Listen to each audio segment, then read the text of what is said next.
Welcome to Classic Game Room, broadcasting from the Intergalactic Space Arcade, where I'm reviewing the manliest game ever made. This is My Little Pony, the Runaway Rainbow.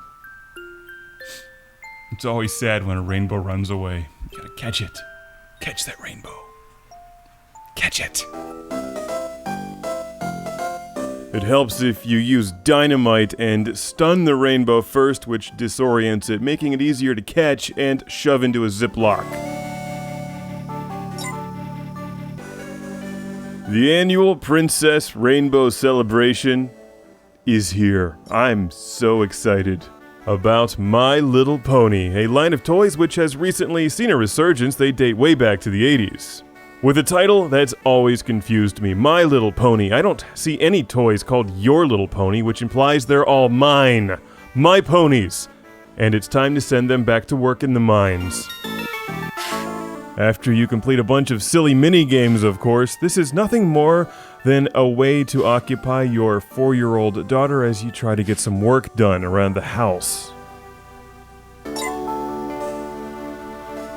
My Little Pony. Why do they all have stripper names? And what magical dye did they use to make them these horrific colors that don't exist in nature? Yet, when it comes to lines of girls' toys, I'm not sure which is worse, My Little Pony or Barbie, because Barbie looks like a materialistic slut, whereas My Little Pony represents cruelty to animals. That's just wrong. You know that My Little Ponies are made by Hasbro, the same company that makes G.I. Joe and Transformers. Far better lines of toys to give that special little girl in your life. There's also better video games and cartoons based on G.I. Joe and Transformers. I'm not so sure about the movies. My Little Pony might come out ahead in that one.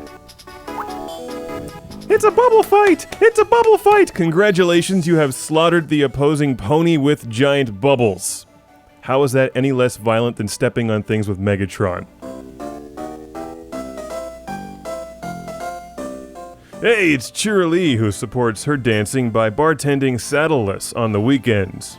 And we get a sample of the arts and crafts feature in My Little Pony, the, something rainbow.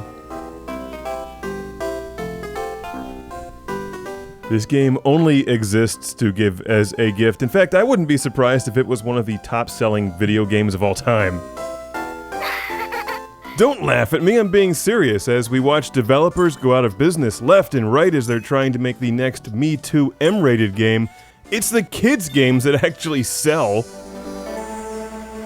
I mean, I don't really like this game, but it's not made for me. This is made for kids who are into My Little Pony. Maybe 4 to 8 years old, some basic reading ability is required, and this is like the gateway drug to Pokemon.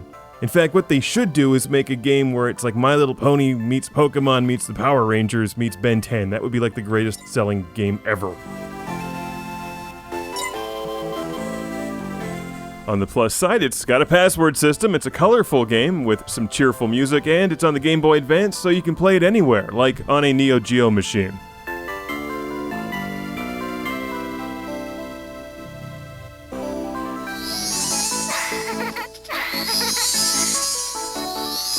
My Little Pony, the Runaway Rainbow, was sent to the show by our friend Tom from Sheffield, England. Tom claims it was his sister's, but I think we all know Tom as a brony. Bronies represent, hey, my rainbow meter just went up 1 notch, which means I get a bottle of wine made from distilled rainbow berries. That stuff makes absinthe feel like Diet Pepsi. Any piece of paper will do. It's My Little Pony, the Runaway Rainbow. A game that may make you want to run away from your Game Boy Advance and play something else, like that Neo Geo arcade machine.